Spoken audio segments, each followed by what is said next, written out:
Here we go. All right. Good morning, everybody, and welcome to another week here on Adventures with Sarah. We're going to kind of continue a little bit the theme of travel skills this week because it was so successful last week and we had so many topics to cover. And actually, I'm heading out on Thursday, so I just thought we're going to really hit hard with the travel skills and continue discussing that all week.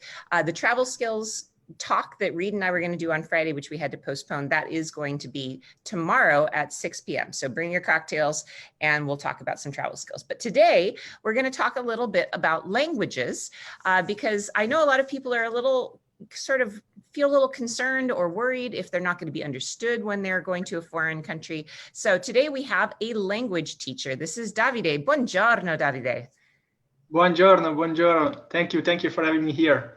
So Davide is one of the many interesting people that I run into on social media. I can't believe how many interesting people that I've run into that I actually become friends with eventually that I've met on Instagram and Twitter. And Davide has a really cool Instagram that I ran into one day that I thought was so cute because basically every day what you do is you just do 30 seconds of a lesson? Just yeah, I do very short videos that people can grasp like really quickly, either in the form of stories or also real. And yeah, people really like it. So I'm very happy. They're really good. And I mean, I think what you've been really good at doing is just isolating a really small concept and just giving people just a tiny little nugget. So every day you can go onto Instagram and you can watch his little video clips and just, it's sort of like your Italian phrases of the day. So you've made it very, very simple. So I'm curious, what inspired you to start this little project? Yeah, so basically, since I was quite young, actually, now I'm 25, but already since I was 19 years old, I started teaching Italian. First, I was doing a lot of one-to-one classes, so with foreigners who will come to Italy and they need support because, of course, they need to know the language to survive here. And yeah, I will help them out. And then, yeah, one thing brought to another, and I started really to develop a passion for it, helping other people to travel to Italy, helping other people to move to Italy. And so, yeah, I decided to make it a profession. And now I'm trying to scale it up. So like now I'm not doing any more like one-to-one sessions, but I try to teach my students with video courses so I can reach more people and I can help more people. That's really cool. So your passion is for helping foreigners to speak Italian and you work in English primarily, right? Yeah, in English. And then I also in general love Italy. So everything that is related to Italy, I love it. And I like to share it with foreigners. I like to share this love that I have for Italy and the Italian language. So what do you think is the hardest thing for English speakers to grasp about learning Italian? Because I know what I struggle with. What is your observation? What do people struggle with the most? I would say the pronunciation, unfortunately, because unlike, for example, Spanish, like English is a completely different language, right? So like if you're an English speaker and you don't know any other language and then you want to learn Italian, the pronunciation will be a bit tricky for the first months. But yeah, you just need to practice a bit. Yeah, I think the thing that screws a lot of people up are the combinations like the C-I-C-E, G-H-G-H-E, like those kind of combinations, because they're not what we think. Yeah. The thing that makes me crazy are words like bruschetta. Americans love to say. It's a classic. Yeah, I went to Olive Garden. Do you know Olive Garden, the restaurant Olive Garden? I've heard it from America, yeah. It's like the McDonald's of Italian food, basically, yeah. So I was there with my parents once. My parents wanted to take me out for Italian food. And so we went and I ordered bruschetta. I said, I'd like, bruschetta. And the guy said, ma'am, it's pronounced bruschetta. I was like, that's a classic. And also gnocchi or spaghetti. Yeah. A lot of foods are mispronounced, but I mean, there's nothing wrong about it. Like Americans, of course, they have the right to pronounce them in their own versions. So no, they don't. I loved one of your videos you did recently was words that I think the title was something like words you may be mispronouncing. Yeah. Which is great because it's that you very gently correct people in a very sweet way, which I think is really nice. So when you put together your video series, like how do you think about like the little clips you put on Instagram? Is there sort of a pattern or a philosophy behind what you do, or is it just sort of what comes to you or inspires you in the moment? What comes to me, basically, many of the videos are taken from personal experience. So basically, I know what people usually miss, and I just make videos around those areas to help them out. They can be about grammar, pronunciation, vocabulary, but also like a lot about Italian culture, for example. So people tend to like them a lot. For example, the most 10 common names in Italy, something like that. Yeah, that's really fun to kind of get little cultural snippets along with that.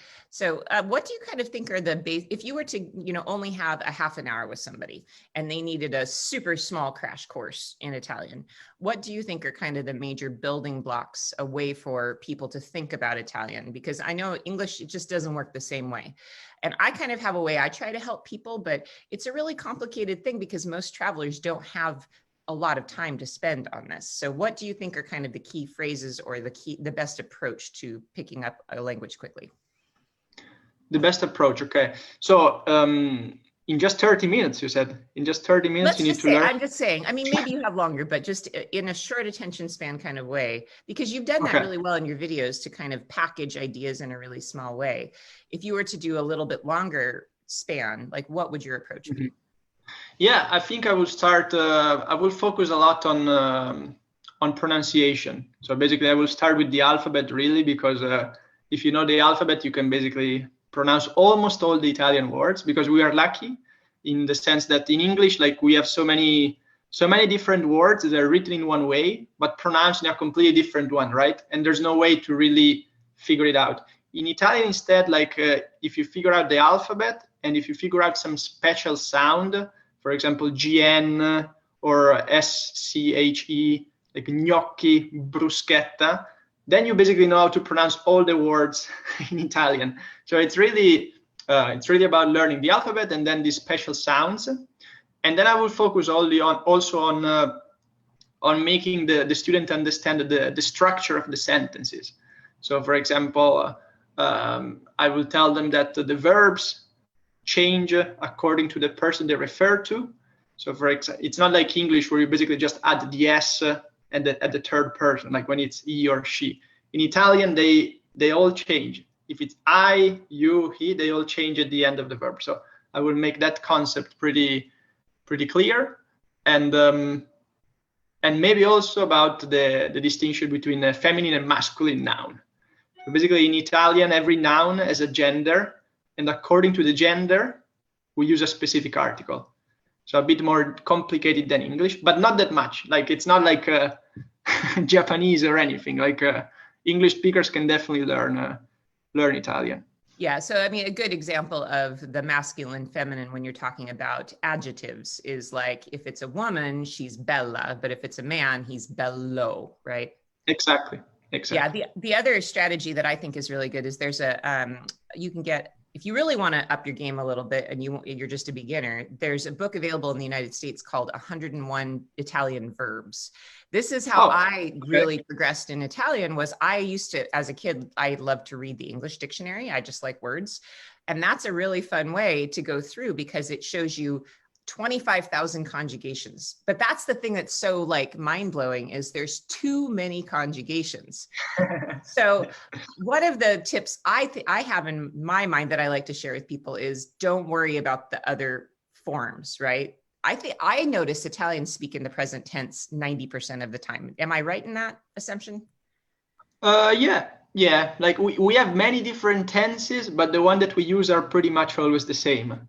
So like there are some forms that are very outdated, but still exist in the Italian language. But in the everyday conversation, you will never hear them. So just focus on the present, the past, and the future, and that's it. Like you're able to communicate and be understood by everyone. Yeah. One of my Italian teachers once told me, because I said, how come I've never studied the future tense? Like I've studied the past, the passato prossimo, I've studied the present, you've done the past progressive, all these different things. But the future is one you don't really hear. And I don't often hear that a lot when people are speaking Italian. And I was told that we don't really use the future tense because it's too uncertain. Okay. Okay. Like you would never say to somebody using the future tense, I will pay you tomorrow, because you're saying maybe I will. Right? True. So is that true that the future tense really like gives people a sense of maybe not? Yeah, maybe in the future I will do it, or so if it comes to money, you don't use the future tense, otherwise it's a problem. Like ti pagherò, like, which means I will pay you. It's a no. Yeah, because that means maybe I will, right? Exactly. At some point in the future. Yeah, and don't you think that for me, that says everything you need to know about Italian culture? Italians they don't like the future. They don't know what's going to happen in the future. They don't want to make any plans about the future. Like this has been my experience in 25 years of working in Italy, is like, you can't get people really to commit to anything more than like a week in advance. Yeah, it's crazy. Like when I have to book vacations with my parents, it's always a nightmare because we never decide basically till the last week. So it's really, Italian tend to procrastinate a lot. That has absolutely been my experience too. It's like, especially making plans with Italian friends, it's always like, yeah, okay, so 2 months from now, let's do this. Oh, I can't think about that right now. Or making reservations at a restaurant. I'll call a restaurant. Oh, I have a group coming in 2 months. Oh, I can't think about that right now. Call me in like a month and a half. Very much true. We live in the present. We live in the moment. So then I think that it's really good advice then for people when they're trying to learn Italian to just focus on the present tense, right? And then maybe if you have time, the passato prossimo, right? Yeah, sure. That's a perfectly good start. I mean, it depends what you want to achieve, right? If you want to become fluent, then you need to we need to do an extra step. But if you just want to be able to survive once you come here, it's more than enough. Yeah. So what do you think are some key phrases that to help people if they're just starting out? I would say, for example, I mean, everyone knows that ciao, which means hello, arrivederci, which means goodbye. Which is extremely difficult for Americans to say. Yeah, it's a bit tricky. I still can't say it right. Arrivederci. It's too many R's. It's good. You did it well. And then grazie, classic one, which means thank you. Prego, you're welcome. Per favore, which means please. So all these very short words that you need, like when ordering coffee. And even if you know just those words, it's really nice because, like, once you go, for example, to a coffee place in Italy, and maybe you order in English, right? But then in the end you say grazie. It shows that you're trying at least to connect with the locals, and it shows that you're trying to speak the Italian language at least for a bit. And so, like, you're very much you're putting good light from the locals. Let's put it like that. Bella figura, right? Exactly. Well, I think that's such a good observation too, because I know that a lot of people who have taken French in high school and they go to France, they leave feeling bad about themselves. And I do too. When I go to France, I feel bad about myself. I speak French, but I speak it not that great. And so when I try to speak it to people in France, they either like make a comment about how poorly I speak French instead of replying to me, or just don't. Like, they'll just go into English. They just won't even like respond to my bad French. And in Italy, it's like, couldn't be more different. In Italy, people love it when you try, because who speaks Italian? Nobody speaks Italian. And so if you even attempt it, I just really feel like the doors just swing wide open for you. And people are like, oh, that's so sweet that you tried to learn Italian, you know, and then either they'll shift into English or they'll correct you in a really sweet and gentle way. I don't know. I find that Italian is a really great language as a gateway language to learn other languages, just because the people are so accommodating. Also, I have to say that either you speak a bit of Italian or it's trouble, because in Italy, basically no one speaking English except for maybe in big cities like Milan and Rome in the touristic places.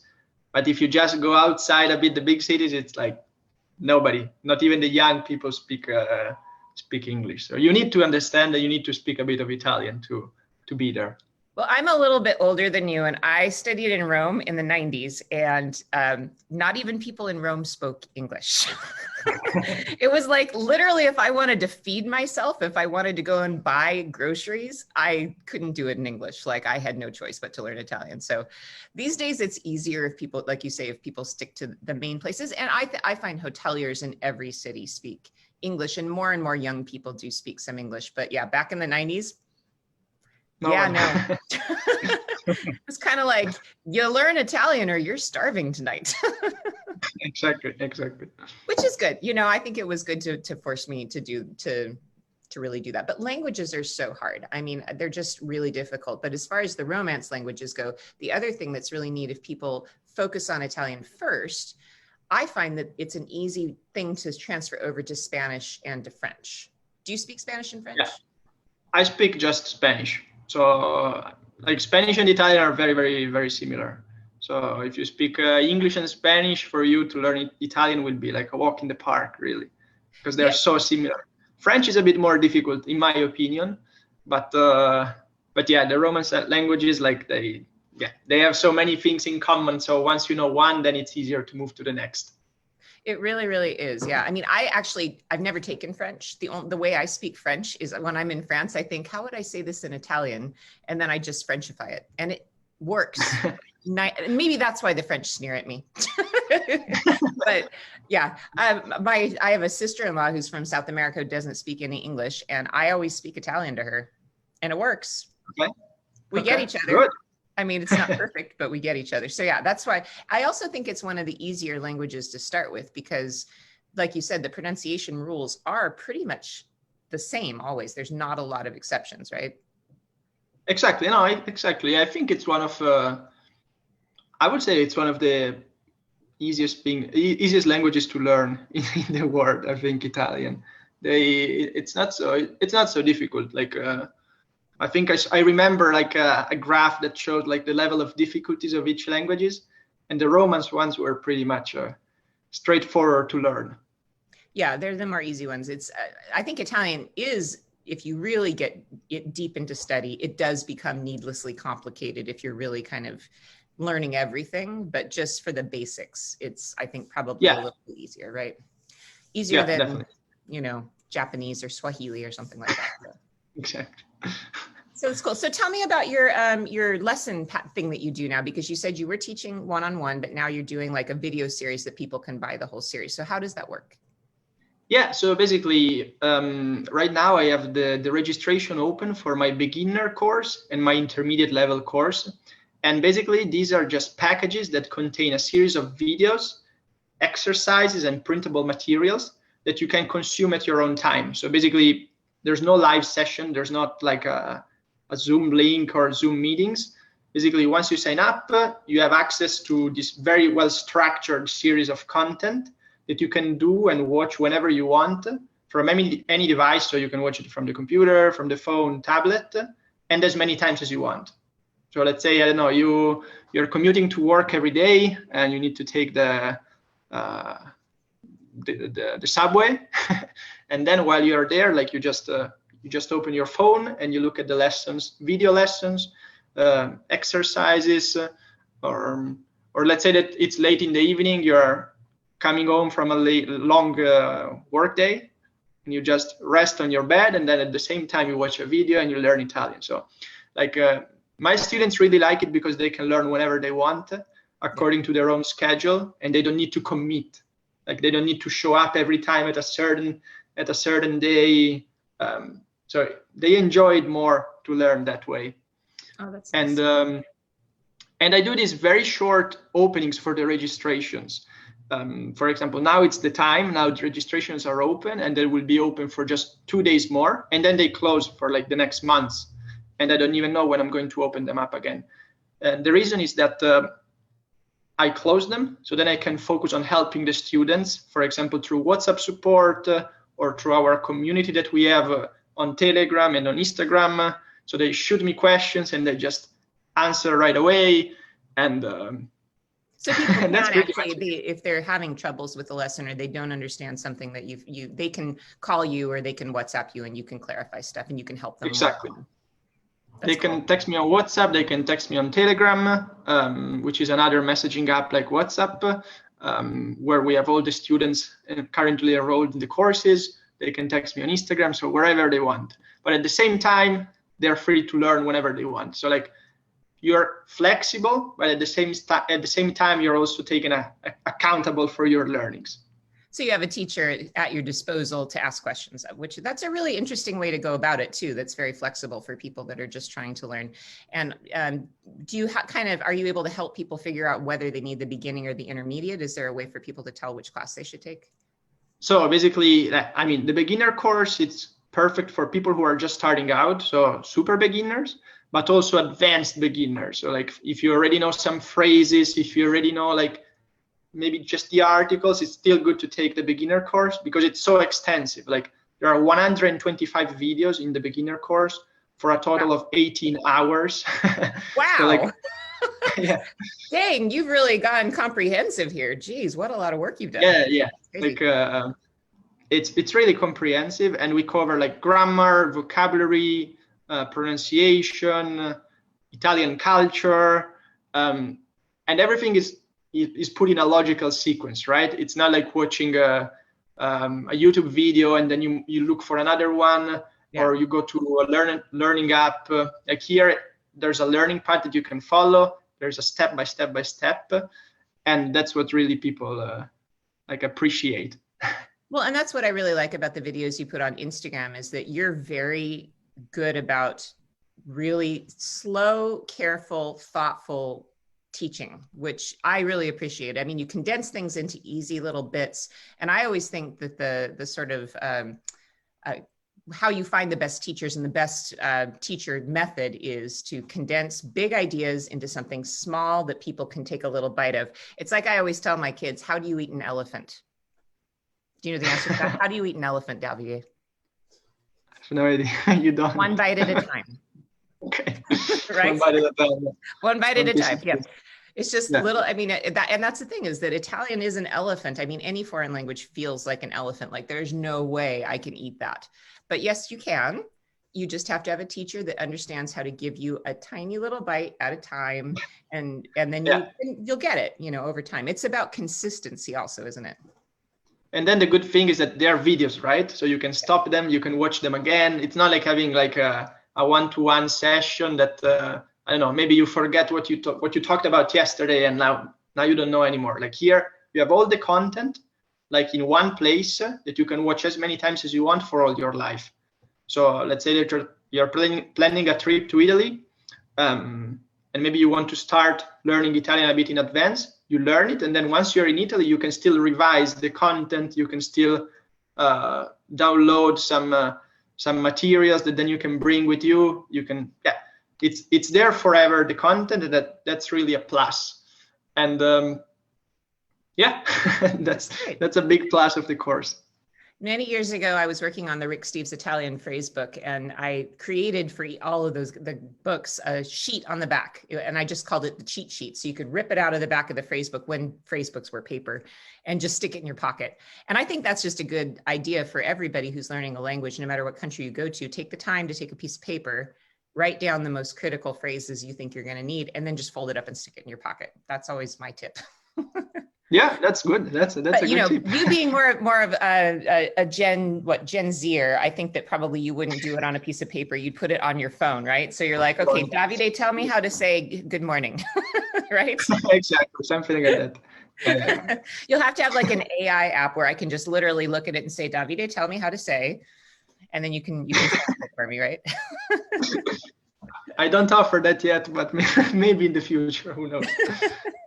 So how can people find your course then? So basically, they can go on my website, which is called italianwithdavide.com. And there they will find like basically a page where they can select their level, either beginner or intermediate course. And then they will be redirected to the page where they find all the information. So everything is written down. For example, beginner course, 125 videos, a total of 18 hours, 1,000 exercises, printable materials, WhatsApp support, access to private community, lifetime access, 30 days guarantee in case you're not satisfied with the purchase, and then you just sign up, and the registration is closing in 2 days. So yeah, if you're interested, just check out the website before then and sign up. But also remember that even if you sign up now, it doesn't mean that you need to start the course now. You're not forced to start it right away. You just need to sign up before the deadline, but then you can start it whenever you want. Like in March, for example, when I did the first big opening, I had like 600 students signing up, but some of them haven't started yet. So like, that sounds like me. Me with my plans to learn Arabic. That's exactly me.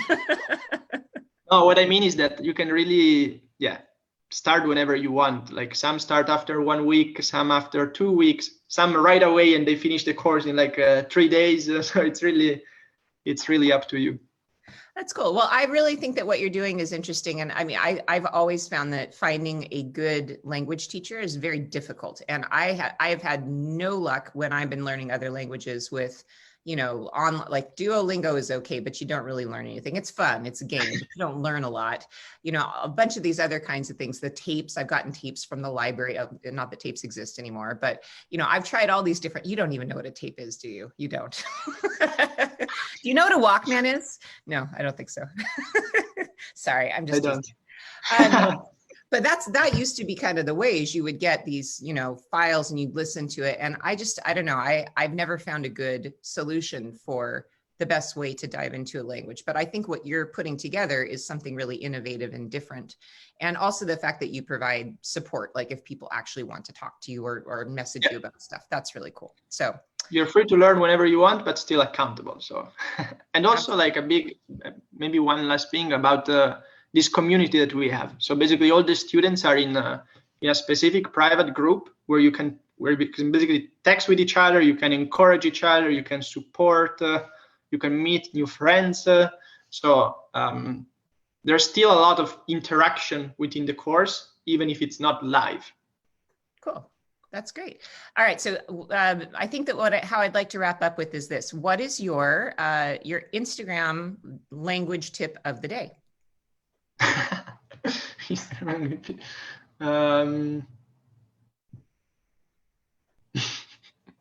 Let me think. What was even your most recent post? Sorry? What was your most recent post that you did? I think I did one that of the most common mispronounced words. Okay. And we had like bruschetta, gnocchi, spaghetti, pistacchio, mascarpone, everything related to food. Always in the food, pizza. The tip of the day is to learn Italian foods correctly. That's the most important thing, because 90% of the time when you hear people having conversations in Italy, they're about food. Exactly. So almost always. And actually that is just something that at first I thought was kind of a joke, but it's absolutely true, especially when I meet with friends. We'll be talking about business, work this, business that. What did you have for lunch today? Oh, I had a really nice, filet, and I had some gnocchi with that, and yeah, 90% of the time when you eavesdrop on conversations, people are talking about food. Always about food. About food. That's a really good tip. So that's a great way to start, is just memorize all the food. And the other most commonly mispronounced thing, in my opinion, because I did this when I was younger, is trattoria. Difficult.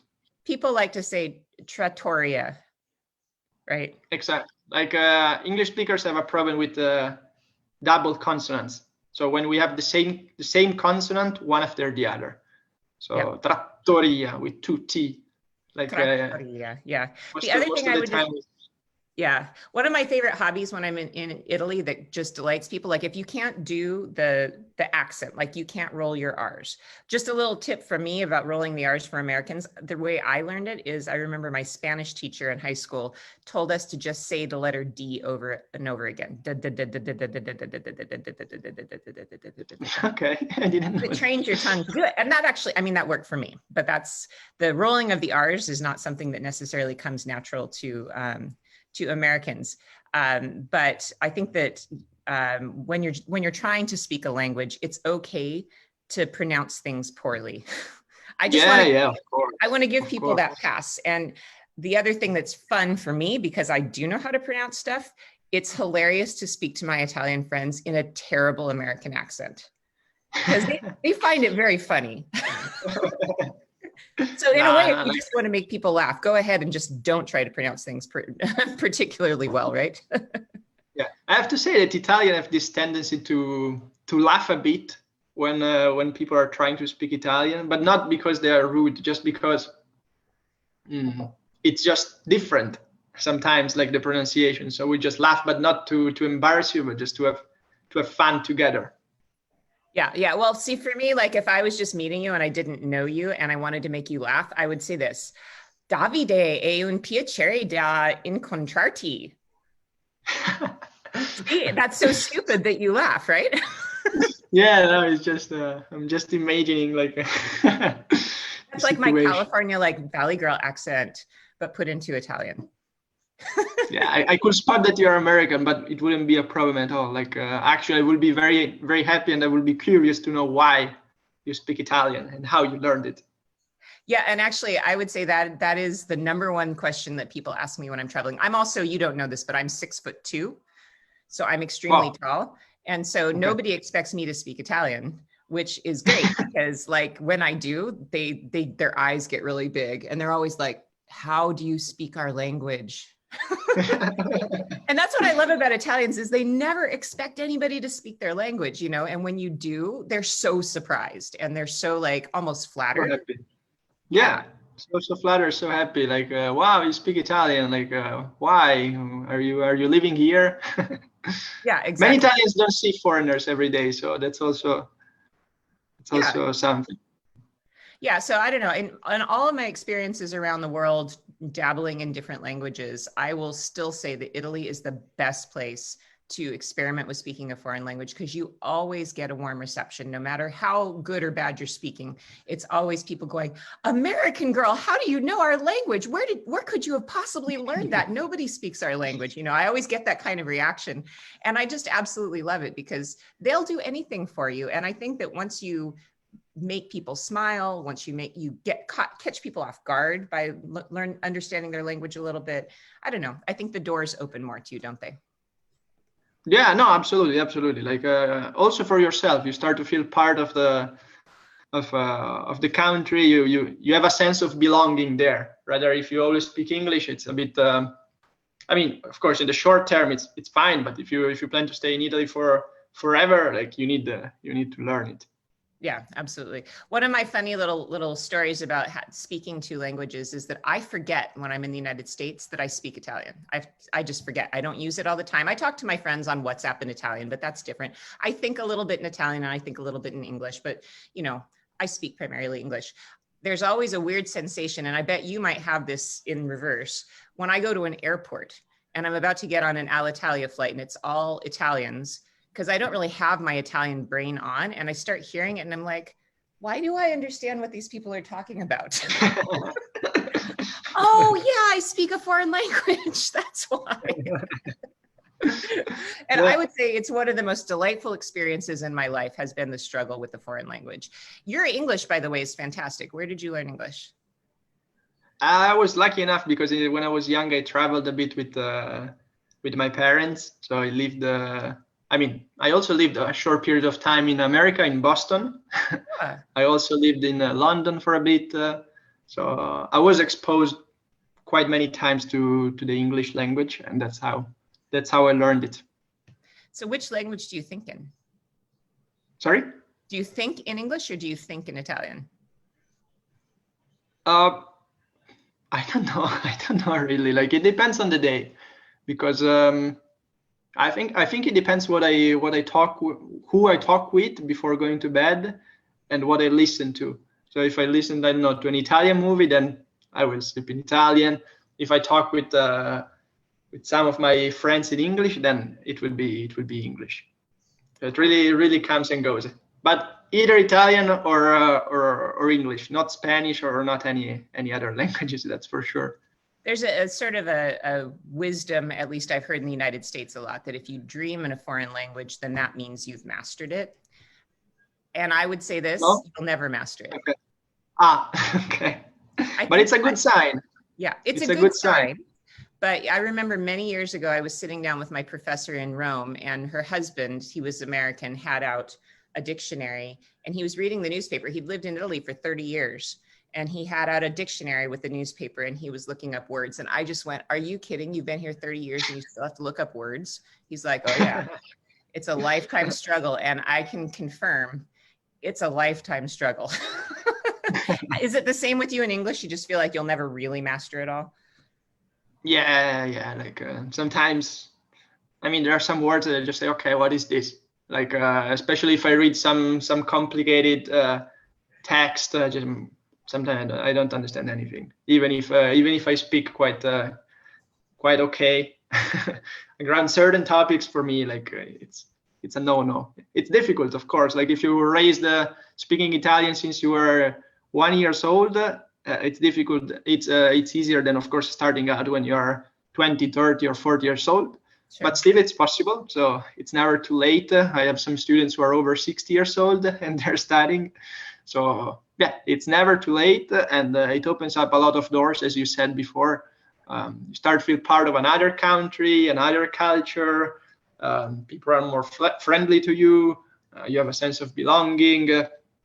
So yeah, definitely learning a second language, learning Italian it's a great plus in general for life.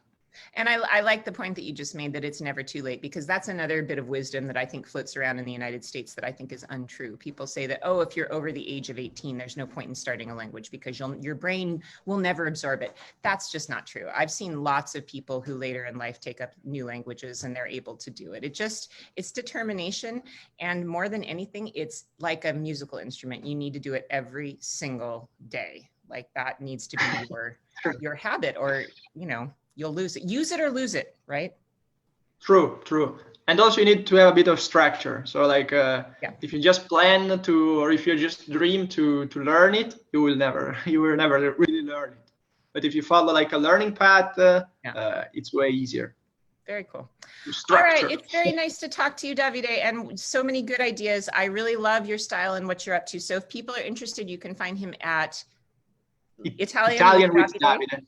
And that's with an E at the end. So Italian with Davide, David with an E.com. Yeah. And if you want to find his little lessons on Instagram to kind of see what he's all about, you can find him on Instagram at the same thing, Italian with Davide. Hey. And they're just so cute. I mean, you'll get all of you guys, if you go down the rabbit hole with his little videos, you'll be there for hours because they're great. And they're just really nice little packages, like exactly the kind of stuff I would do if I was teaching Italian on a tour. So nice little snippets. So it's been a pleasure. Very nice to meet you, and good luck with all of your lessons. I think you're on a really good path.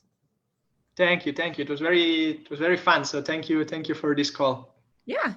And so everybody watching today, just a reminder, as I said at the beginning of the show today, tomorrow we're going to be doing 6 o'clock travel skills with Reed Cohen. Wednesday, Thursday, I'm going to call dark days. I'm going to post some old blogs for you about travel skills, but those are my days getting ready to leave on my mystery adventure. So mystery adventure starts on Thursday. Patreon people, our main meeting is going to be next week from a mystery location. So thanks for joining us. Thank you, Davide. Ciao. Thank you very much. Ciao. Ciao. Bocca al lupo.